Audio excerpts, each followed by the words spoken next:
Study IQ IAS, अब तैयारी हुई अफोर्डेबल। नमस्कार दोस्तों, स्वागत है आप सभी का स्टडी IQ में। मैं हूं आपका दोस्त राहुल सायगांवकर। दोस्तों, आज हमारी चर्चा एक बहुत ही दिलचस्प और बहुत ही जरूरी विषय पे होने वाली है।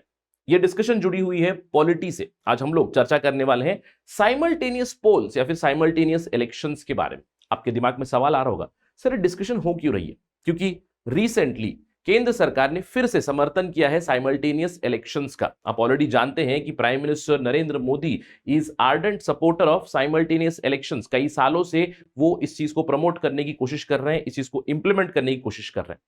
तो आज हम लोग बात करेंगे कि फिर से ऐसा क्या हुआ कि साइमल्टेनियस इलेक्शंस अभी फिर से चर्चा का विषय बन चुका है। इसके अलावा हम लोग साइमल्टेनियस इलेक्शंस को होलसम वे में प्रिपेयर करेंगे। तो अगर आप यूपीएससी सिविल सर्विस की तैयारी कर रहे हैं, फिर स्टेट पीएससी की तैयारी कर रहे हैं, this is a very very important discussion for you, क्योंकि हम लोग एनालिसिस करने वाले हैं साइमल्टेनियस इलेक्शन की, और इस डिस्कशन के अंत में आपके लिए एक प्रैक्टिस क्वेश्चन भी है। तो चलिए चर्चा की शुरुआत करते हैं, लेकिन उससे पहले आपको ध्यान रखना है, बहुत बड़ा नोटिस है, बहुत ही बड़ा इंफॉर्मेशन है सभी यूपीएससी सिविल सर्विसेज एस्पिरेंट्स को, जो भी 2024 की एग्जाम की प्रिपरेशन कर रहे हैं, आकांक्षी है, एस्पिरेंट है। तो आप हमारा प्रीलिम्स टू इंटरव्यू यूनिक जो कोर्स है हमारा, उसको ज्वाइन कर सकते हो। प्रीलिम्स से इंटरव्यू तक स्टडी IQ आपके साथ रहेगा। अगर आप 2024 का प्रीलिम्स क्लियर करोगे तो कंप्लीट मेंस की प्रिपरेशन आपकी स्टडी IQ की तरफ से कराई जाएगी। Entire expenditure would be borne by study IQ। Interview की प्रिपरेशन भी हो जाएगी। स्टडी IQ बिलीव करता है in comprehensive, integrated and affordable education for all, और इसीलिए ये जो पूरा कोर्स डिजाइन किया गया है, इसमें आपको 1-to-1 मेंटरशिप मिलेगी, ग्रुप मेंटरशिप मिलेगी, और आपकी कंप्लीट गाइडेंस चलेगी प्रीलिम्स से लेकर इंटरव्यू तक। पूरा का पूरा जो साइकिल चलेगा उसमें स्टडी IQ आपके साथ रहेगा, and all this at very very affordable price. लेकिन अगर आपको ये प्राइस चाहिए, डिस्काउंटेड प्राइस चाहिए, तो आपको मेरा कोड इस्तेमाल करना पड़ेगा, राहुल लाइव। जब भी आप चेकआउट करो, हमारे वेबसाइट पे जाओगे या फिर ऐप में भी, मोबाइल में भी आप कर सकते हो। चेकआउट करते समय कंपनी प्राइस ज्यादा रहेगा तो आप उस पर कूपन कोड डालोगे राहुल लाइव, तो आपको डिस्काउंटेड प्राइस मिल जाएगा, सबसे max discount you will get. इसके अलावा आपको ध्यान रखना है, 25 मार्च से ये बैच शुरू हो रहा है, तो एनरोल करें जल्दी से। I will see you in the class. Alright, चलिए डिस्कशन पे वापस चलते हैं। जैसे कि मैंने आपको बताया, हमारी डिस्कशन होने वाली है साइमल्टेनियस इलेक्शन के बारे में, और जैसे कि मैंने आपको पहले भी बताया कि prime minister Modi is ardent supporter of this one nation one election, यानी कि एक साथ साइमल्टेनियस इलेक्शन, यानी कि एक साथ इलेक्शन कराएंगे पार्लियामेंट का और स्टेट लेजिस्लेटिव असेंबलीज का। अब ये फिर से चर्चा का विषय क्यों बना? क्योंकि संसद में एक सवाल पूछा गया सरकार से साइमल्टेनियस इलेक्शन के ऊपर, उसकी अपडेट के ऊपर। तो लॉ मिनिस्टर किरण रिजिजू ने जवाब दिया कि पार्लियामेंट्री पैनल ने, पहले पार्लियामेंट की एक जो पैनल थी उन्होंने एग्जामिन किया साइमल्टेनियस इलेक्शन को, उसके साथ जुड़े हुए इश्यूज को, कुछ रिकमेंडेशन दी। इससे पहले लॉ कमीशन ने भी इसको एग्जामिन किया था, लेकिन फिर से सरकार ने इसे लॉ कमीशन के पास भेजा है। लॉ मिनिस्टर ने ये अनाउंस किया कि अभी matter stands refers to the law commission of India, जो एक रोड मैप बनाएंगे, इश्यूज हो, जो भी चीजें हो उसको हाईलाइट करेंगे, कैसे हम लोग साइमल्टेनियस इलेक्शंस ला सकते हैं। राइट, तो ये है बेसिक खबर। लेकिन हम लोग यहां पे एक कंप्लीट प्रिपरेशन करेंगे इस साइमल्टेनियस इलेक्शन की। राइट, इसके इश्यूज क्या है, साइमल्टेनियस इलेक्शन के लिए क्यों इतना सपोर्ट मिल रहा है, या फिर कैसे हम लोग ला सकते हैं, क्या दिक्कतें हैं लाने में। साथ ही साथ हम लोग अंडरस्टैंड करेंगे लीगल हर्डल्स क्या होंगे, कॉन्स्टिट्यूशनल हर्डल्स क्या होंगे, दूसरी लॉजिस्टिकल हर्डल्स क्या होंगी, इंटरनेशनल एक्सपीरियंस कोई है क्या हमारे पास, यानी कि कोई इंटरनेशनल एग्जाम्पल है कि कोई दूसरा देश कुछ इस तरह की चीजें करता है। इन सभी चीजों के बारे में हम लोग डिस्कशन करने वाले। So let us begin. सबसे पहली चीज, first things first, simultaneous election, simultaneous poll. Sir आपने इतनी बार बोल दिया, ये है क्या? देखिए, साइमल्टेनियस का मतलब क्या है? एक साथ। अब एक साथ इलेक्शन किसका कराना है? एक साथ इलेक्शन करवाना है संसद के लिए, लोकसभा के लिए, और ऑल स्टेट लेजिस्लेटिव असेंबलीज के लिए। आप जानते हैं कि हमारे देश में इलेक्शन का सीजन चलता है, इलेक्शन का सीजन चलता है। एक बार जनरल इलेक्शन हुआ, एक बार महाराष्ट्र में इलेक्शन हुआ, एक बार कर्नाटक में इलेक्शन हुआ, एक बार यूपी में हुआ, एक बार उत्तराखंड में हुआ, एक बार नॉर्थ ईस्टर्न रीजन में हुआ। नॉर्थ ईस्ट में भी अलग अलग राज्य अलग अलग समय पे इलेक्शन के लिए जाएंगे। इसका मतलब क्या है? बहुत बार इलेक्शन का शेड्यूल चलता रहेगा, इलेक्शन का सीजन चलता रहेगा। और इसीलिए सरकार, जब से एनडीए सरकार है, तब से prime minister has been supporting this simultaneous elections. अब इसके फायदे क्या होंगे ये हम लोग थोड़ी देर में बात करेंगे, लेकिन हमें यह समझने की जरूरत है किस तरह का एक सीजन, किस तरह का साइकिल चलता है। यहां पे आपके अंडरस्टैंडिंग के लिए मैंने 2019 से 2023 से फिर 2024 का साइकिल लिया। आप जानते हैं कि जो पिछला जनरल इलेक्शन हुआ था 2019 में हुआ, हम जानते हैं 2019 में इलेक्शन के रिजल्ट भी पता है, एनडीए ने भारी भारी मतों से सेकंड मैंडेट लिया था। Prime minister Modi he one the second term. तो 2019 के अप्रैल मई में जनरल इलेक्शन हुआ। तो इसी जनरल इलेक्शन के साथ यानी कि लोकसभा के लिए इलेक्शन हुआ, और तब से लेकर अभी तक तो नहीं हुआ, क्योंकि 5 साल यानी कि पक्की सरकार बनी, मेजोरिटी सरकार बनी, इसलिए 5 साल चल रही है ना। तो यहां पे केंद्र सरकार बनी, लेकिन उसी समय पे आंध्र प्रदेश, अरुणाचल प्रदेश, उड़ीसा, सिक्किम के भी इलेक्शन हुए। अब साइमल्टेनियस इलेक्शन का मतलब क्या है, यहां पे इन राज्यों के अलावा सभी राज्यों के इलेक्शन इसी के साथ हो, इसका मतलब है साइमल्टेनियस इलेक्शन। लेकिन अभी फिलहाल साइकिल क्या चलता है, अभी फिलहाल साइकिल है, देखिए 2019 में ही अप्रैल मई में एक इलेक्शन का राउंड हुआ, फिर उसके बाद अक्टूबर नवंबर में कुछ दूसरे राज्य इलेक्शन के लिए चले गए। यहां पे विधानसभा इलेक्शन हुए, विधानसभा इलेक्शन हरियाणा, महाराष्ट्र, झारखंड के हुए। अगले साल दिल्ली में हुआ, बिहार में इलेक्शन हुआ 2020 में। उसके अगले साल 2021 में असम, केरला, वेस्ट बंगाल, पुदुचेरी के इलेक्शन हुए। 2022 में हम लोगों ने देखा, 2022 को तो हम लोगों ने क्लोजली फॉलो किया था, कुछ सरप्राइजिंग रिजल्ट्स आए थे। सबसे surprising result was from Punjab, right, जहां पे आम आदमी पार्टी की सरकार बनी। और आप देख सकते हो गोवा, मणिपुर, उत्तराखंड, हिमाचल प्रदेश, गुजरात, सभी जगह इलेक्शन हुए। और अभी 2023 में रिसेंटली आपने देखा होगा नॉर्थ ईस्टर्न रीजन में ये ऑलरेडी इलेक्शन हो चुके हैं, राइट। नॉर्थ ईस्टर्न रीजन में कुछ स्टेट्स में इलेक्शन हुए, और अभी आने वाले समय में जल्दी, अभी कुछ ही महीनों में कर्नाटका में इलेक्शन होगा, और दूसरे राज्यों में भी इलेक्शन है। तेलंगाना में इलेक्शन होगा, इस ईयर एंड में होगा। छत्तीसगढ़, मध्य प्रदेश, राजस्थान, इतने इलेक्शन होते हैं। अब ये 5 साल का साइकिल है। अब जब हम लोग, मैं इसके नीचे अगर 2024 लिख दूंगा तो फिर से 2024 में ये साइकिल रिपीट हो जाए, यानी कि जनरल इलेक्शन होगा, राइट। ये इशू कि 5 सालों में इतने सारे इलेक्शन हुए, इतने सारे इलेक्शन हो रहे हैं।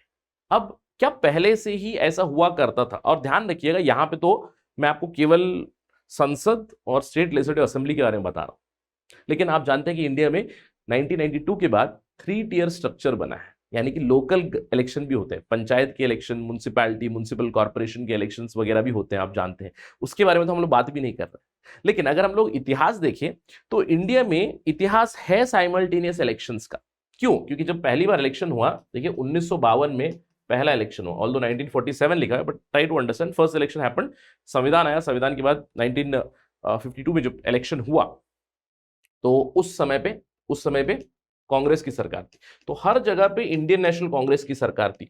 तो साइमल्टेनियस इलेक्शन हुआ ही करते थे कि भैया लोकसभा की हो या फिर राज्यों की इलेक्शन हो, 5 साल में एक बार, साथ में ही चलेगी, साथ में ही हुआ करती थी, है ना।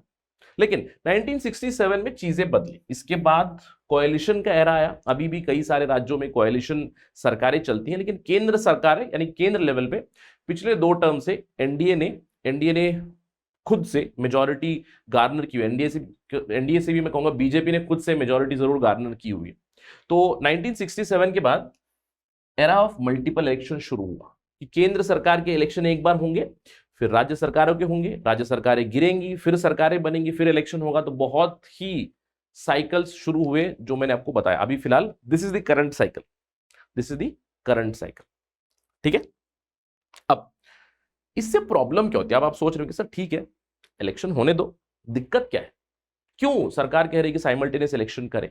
देखिए, अगर इलेक्शंस होते रहते हैं तो उससे बहुत बड़ी दिक्कतें होती रहती है, क्योंकि इलेक्शन चलते रहते हैं तो इलेक्शन होने से पहले, इलेक्शन कंडक्ट करने से पहले आचार संहिता लग जाती है। आपको पता है मॉडल कोड ऑफ कंडक्ट लग जाता है, और जैसे ही मॉडल कोड ऑफ कंडक्ट लग गया, इसका मतलब सरकार कोई मेजर डिसीजन नहीं ले पाएगी। और आप जानते हैं कि लोकसभा इलेक्शन अलग अलग फेजेस में होती है, ऑलमोस्ट 1.5-2 महीने चलती है इलेक्शन।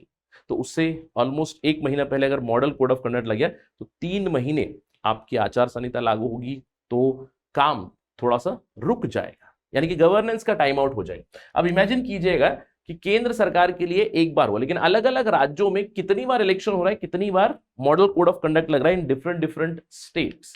तो कहीं ना कहीं एक गवर्नेंस का टाइम आउट हो जाएगा। उससे बड़ी प्रॉब्लम होती है कि पॉलिसी पैरालिसिस होगी, कि पॉलिसी में पॉलिसी में रुकावट आ जाएगी। सरकार की एक पॉलिसी है तो 2-3 महीने रुक गया और साइमल्टेनियस इलेक्शन चल रहे हैं, तो राज्यों में भी इलेक्शन चल रहे हैं, तो वहां पे भी आपकी इंप्लीमेंटेशन ठप हो जाएगी, इंप्लीमेंटेशन में दिक्कतें आ जाएंगी, पॉलिसी पैरालिसिस आ जाएगी, ये सारी चीजें हैं। इसके अलावा इन जनरल हमारे पास जितने ज्यादा इलेक्शन होंगे उतना ज्यादा आपका खर्चा होगा। आप जानते हैं इलेक्शंस कोई चीप अफेयर नहीं है, इलेक्शन बड़े कॉस्टली अफेयर है, बहुत ही कॉस्टली अफेयर है। सरकार के लिए भी कॉस्टली है, सरकार को तो कंडक्ट कराना है, राइट। सरकार मतलब टैक्स पेयर का मनी है, इन्वॉल्व है इलेक्शन कंडक्ट कराने के लिए। इसके अलावा पॉलिटिकल पार्टीज भी भारत में बहुत सारी है और इलेक्शन से जुड़ी हुई आप प्रॉब्लम बात कर सकते हो, पॉलिटिकल करप्शन की बात, ब्लैक मनी के इन्वॉल्वमेंट की बात, ये सारी भी बहुत बड़ी प्रॉब्लम है। इसके अलावा बर्डन होता है स्टेट मशीनरी के ऊपर। अब देखिए स्टेट मशीनरी, आप जानते हैं कि जब इलेक्शन कंडक्ट किया जाता है तो election commission of India notification निकाल देगी। अब नोटिफिकेशन निकालने के बाद राज्य सरकार के जो भी लोग होंगे, जैसे टीचर हो गए, आपके डॉक्टर्स हो गए, गवर्नमेंट सर्वेंट्स हो गए, सभी लोग इलेक्शन ड्यूटी में लग जाएंगे, राइट। सभी लोग इलेक्शन ड्यूटी में लग जाए, कोई ऑब्जर्वर है, कोई रिटर्निंग ऑफिसर है, कोई पोल बूथ में जिस किसी को ड्यूटी मिली हो, तो बहुत सारे लोग इलेक्शन की ड्यूटी में लग जाएंगे। तो इलेक्शन की ड्यूटी में लगेंगे तो भैया काम कौन करेगा, यानी कि आपका स्कूल में काम रुका हुआ है, हॉस्पिटल में काम रुका है, दूसरे गवर्नमेंट ऑफिस में काम रुका है, तो ये सारी चीजें प्रॉब्लम हो जाती है। और इसीलिए सरकार समर्थन कर रही है साइमल्टेनियस इलेक्शन, क्योंकि ये सारी प्रॉब्लम होती है। इनफैक्ट अगर हम लोग थोड़ा सा एनालाइज करें 2014 से 2022 तक, राइट, 2 जनरल इलेक्शंस हुए और कितने सारे स्टेट लेजिस्लेटिव असेंबली के election, multiple 50 state assembly elections हुए। और आप जानते हैं कि यहां पे जो पैसा खर्च होता है, आपको ध्यान रखना है कौन पैसा खर्च करता है। सेंटर की अगर इलेक्शन है तो central government complete expenditure born out करता है। अगर स्टेट की अगर इलेक्शन है तो स्टेट एक्सचेकर, स्टेट गवर्नमेंट खर्चा करता है इलेक्शन के लिए स्टेट एक्सचेकर से। तो अगर साइमल्टेनियस इलेक्शन होगा एक ही साथ तो केंद्र और राज्य आधा आधा मिलकर एक्सपेंडिचर कर सकते हैं। ये अगर नंबर देखोगे आप 2014 से 2022 तक कितना पैसा खर्च हुआ था इलेक्शन करवाने के लिए, 7,400 करोड़, तो अप्रोक्सीमेटली $1 बिलियन के आसपास, है ना।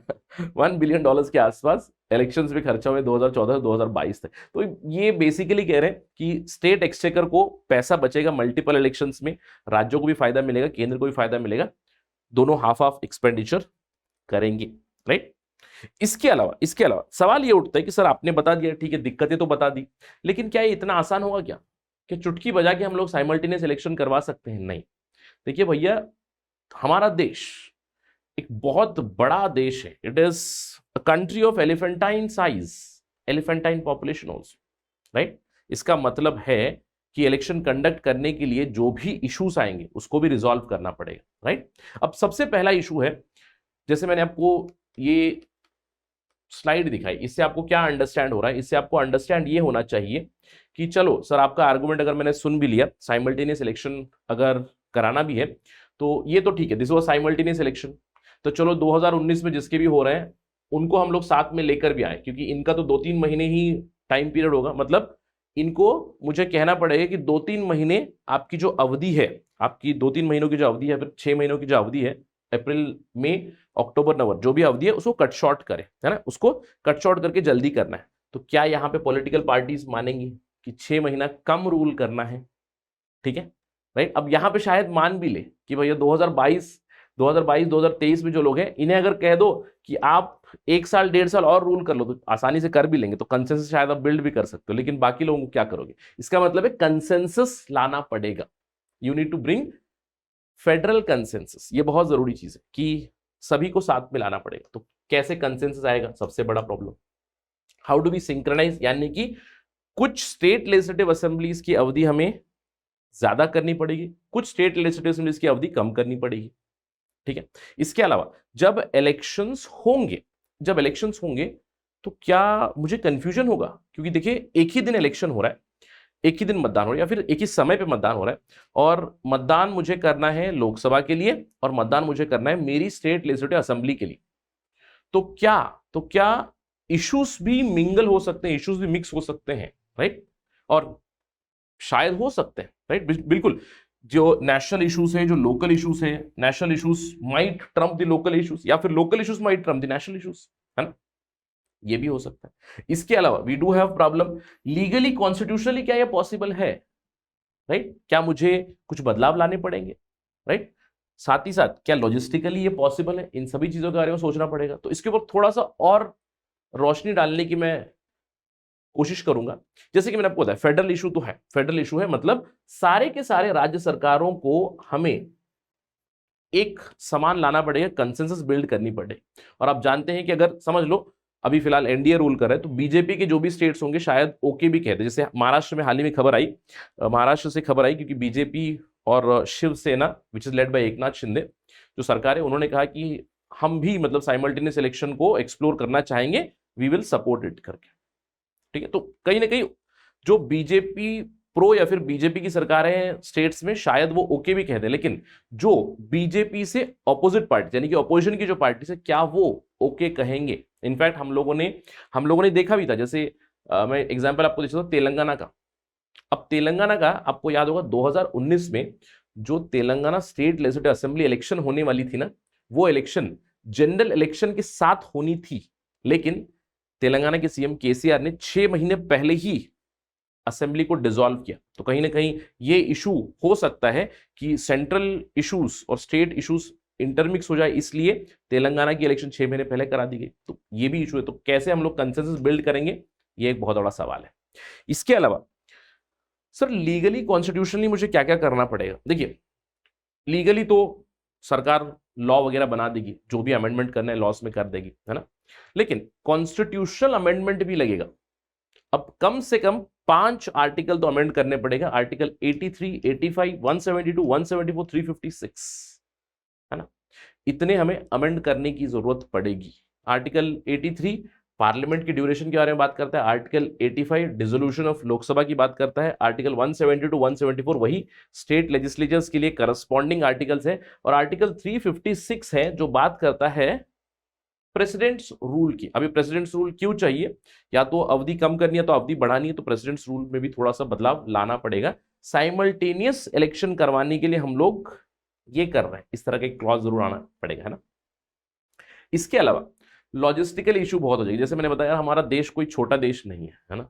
बहुत सारे राज्य हैं, केंद्र सरकार की इलेक्शन है, तो करोड़ों लोग है ना, अप्रोक्सीमेटली 80 करोड़ से भी थोड़ा सा ज्यादा लोग मतदान करेंगे जनरल इलेक्शन में भी, और बहुत सारे राज्यों के इलेक्शन में भी वोटिंग होगी। इसका मतलब क्या है? मुझे एडिशनल मशीन्स की जरूरत पड़ेगी, एडिशनल पोलिंग बूथ की जरूरत पड़ेगी, एडिशनल लोगों की, यानी कि बहुत ज्यादा लोग इन्वॉल्व होने पड़ेंगे इलेक्शन में। तो क्या एक ही साथ हो पाएंगे, है ना। इसके अलावा एडिशनल पोलिंग पर्सनल और सिक्योरिटी पर्सनल भी चाहिए, क्योंकि हमारे देश में जब भी मतदान होता है तो मतदान से जुड़ा हुआ बहुत बड़े वायलेंस की भी केसेस निकल आते हैं। तो सीआरपीएफ हो गई, आपकी स्टेट पुलिस हो गई, बहुत सारे लोग इन्वॉल्व होने पड़ेंगे। तो कुछ लॉजिस्टिकल इश्यूज भी हो सकते हैं। तो प्रोस भी है, मतलब बहुत सारे फायदे भी हैं और बहुत सारी चीजें हैं जिसका हमें ध्यान रखना पड़ेगा इसको लाने से पहले। और जब भी लाएंगे तो कैसे लाएंगे, इसके ऊपर भी ध्यान जरूर रखने की जरूरत है। लेकिन एक्सपर्ट क्या कहते हैं? एक्सपर्ट क्या कहते हैं? देखिए, पहले लॉ कमीशन ऑफ इंडिया, 21वीं जो लॉ कमीशन ऑफ इंडिया थी, उन्होंने ये जरूर कहा था कि there exist a viable environment, ठीक है, जहां पे हम लोग स्टेट लेजिस्लेचर की और लोकसभा की इलेक्शन साथ में कंडक्ट कर सकते हैं, ठीक है, कर सकते हैं। इलेक्शन कमीशन ऑफ इंडिया ने भी इसका समर्थन किया हुआ है, नीति आयोग ने भी इसका समर्थन किया हुआ है कि वी कैन डू इट। इसके अलावा जो पार्लियामेंट्री स्टैंडिंग कमेटी थी ऑन लॉ एंड जस्टिस, उन्होंने कहा कि अगर एक साथ, जैसे इलेक्शन का मतलब क्या है, आपको लोकसभा के लिए इलेक्शन करना पड़ेगा और स्टेट इलेक्शंस की भी मैं बात करूं तो कम से कम 28 राज्यों की साथ में इलेक्शन होगी, है ना। तो इन्होंने क्या बताया था पार्लियामेंट्री स्टैंडिंग कमेटी ने, स्पेशली जो लॉजिस्टिकल इश्यूज है, ये जो इश्यूज है ना लॉजिस्टिकल इश्यूज, इसको टेक केयर करने के लिए उन्होंने कहा था कि हम लोग एक काम कर सकते हैं कि एक कंकरेंट इलेक्शन हम लोग कर सकते हैं लोकसभा के साथ, और आधे राज्य मिड टर्म में जा सकते हैं। यानी कि इसका मतलब क्या है? बेसिकली इसका अंडरस्टैंडिंग क्या हुआ, जो मैंने आपको यहां पे डेट्स बताए थे, तो इस डेट को अगर हम लोग अंडरस्टैंड करेंगे पार्लियामेंट्री स्टैंडिंग कमेटी के रिकमेंडेशन से, तो आने वाले इलेक्शन जैसे 2024 में अगर आएगा तो 2023 हो चुका, 2024 में जब इलेक्शन होगा तो लोकसभा के साथ हाफ स्टेट्स इलेक्शन के लिए जाएंगे, यानी कि 14 राज्य इलेक्शन के लिए जाएंगे और 2026 मिड 2026 या 2027 के आसपास 2.5 साल के बाद बाकी राज्यों का इलेक्शन साथ में करवा सकते हैं। तो उन्होंने ये कहा कि और भी ज्यादा प्रैक्टिकल या फिर एक रैशनल सॉल्यूशन ये हो सकता है कि सारे के सारे राज्य नहीं, हम लोग लोकसभा के साथ आधे राज्य और आधे बाकी राज्य हम लोग लोकसभा के मिड टर्म में करवा सकते हैं। तो कुछ इस तरह का एक सुझाव जरूर दिया था। अभी तक इसके ऊपर कुछ अमल नहीं हुआ है, लेकिन इसके ऊपर ट्रैक्शन जरूर आ चुकी है, आपको ध्यान रखना है, ठीक है।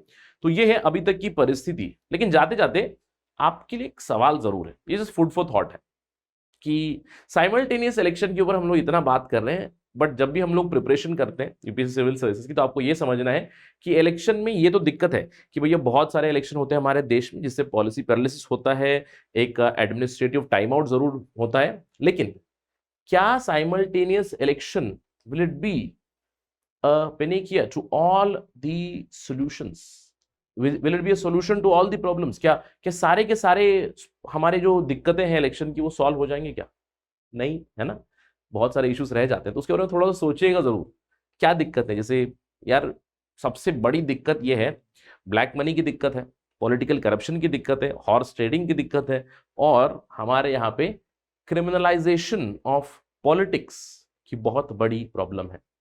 इसके अलावा जाते जाते आपको एक छोटा सा इंफॉर्मेशन जरूर देना चाहता हूं कि क्या अंतरराष्ट्रीय स्तर पे, यानी कि कुछ एग्जांपल्स है कि मेरे पास at the international level, are there some countries जो इसको फॉलो करते हैं। बिल्कुल, स्वीडन फॉलो करता है। देखिए स्वीडन में जो उनकी सेंट्रल इलेक्शन यानी कि सेंट्रल लेजिस्लेचर के लिए इलेक्शन, प्रोविंशियल लेजिस्लेचर के इलेक्शन और इवन लोकल लेवल के लिए इलेक्शन कब होती है, एक डेट फिक्स्ड है, स्टैंडर्ड डेट है, वो सीधे सीधे सेकेंड संडे इन सितंबर एवरी 4 ईयर, 4 साल का टर्म है, तो हर 4 साल में सेकेंड संडे सितंबर को करते हैं, ठीक है। इसके अलावा यूके में भी ना, यूके में भी फिक्स टर्म है, जैसे term of parliament is governed bye fixed term parliament act 2011। तो यहां पे भी कहीं ना कहीं एक टर्म जरूर फिक्स्ड है ना, ये चीजें जरूर होती है। बट अगेन हमें एक चीज समझने की जरूरत है, जिन भी देशों का मैंने यहाँ पे एग्जाम्पल दिया वो देश कंपैरेटिवली बहुत छोटे हैं, हमारी आबादी करोड़ों में है और मामूली करोड़ों में नहीं है, यह आपको समझना है। अगर इनकी आबादी करोड़ों में भी रही तो कुछ करोड़ में है, तो लॉजिस्टिकली पॉसिबल हो जाएगा, एक दिन में पूरा इलेक्शन करवा सकते हैं या फिर एक हफ्ते में पूरा इलेक्शन करवा देंगे। हमारे यहाँ पे इलेक्शन होगा अलग अलग फेजेस में, फेज 1, फेज 2, फेज 3, फेज 4, और कितने फेज होंगे पता नहीं, जब भी election commission of India plan करेगी तो पता चलेगा, है ना। जैसे जनरल इलेक्शंस 2019 के if I am not wrong कम से कम 7 फेजेस में था, पूरे देश को कवर किया 7 फेजेस, राइट, तो उससे ज्यादा भी हो सकते हैं। तो हमारे देश के साइज को, देश की पॉपुलेशन को, देश के इलेक्टोरेट को देखकर सॉल्यूशंस बनाने की जरूरत है, तो ये आपको समझना है, ठीक है। So this is the situation as of now, एक साथ इलेक्शन करवाने की। तो जैसे कि मैंने आपको बताया था, जाते जाते आप सभी के लिए एक सवाल है जरूर, सवाल है frequent elections lead to disruption of the normal public life and impact the functioning of essential services. In light of the above statement, critically analyze, ध्यान रखना, critically analyze the feasibility of simultaneous parliamentary and state legislative elections in India. तो इस सवाल का जवाब देने की जरूर कोशिश कीजिएगा। कोई वर्ड लिमिट अगर पूछना चाहते हैं तो 250 वर्ड में जरूर अटेम्प्ट कीजिएगा, right. So that is it in this particular discussion. लेकिन जाने से पहले आप सभी को जानना है, अगर आपको ये वीडियो पसंद आए, अगर आप मुझे फॉलो करना चाहते हैं, you can always follow me on this particular ID @Rahul Sai 222। अगर आपको कोई सवाल है, कोई डाउट है, अगर आप मुझसे जुड़ना चाहते हो, मुझे फॉलो करना चाहते हो, you can always follow me on IG। I do respond on Saturdays and Sundays। Thank you for watching this. जय हिंद। स्टडी IQ IAS, अब तैयारी हुई अफोर्डेबल।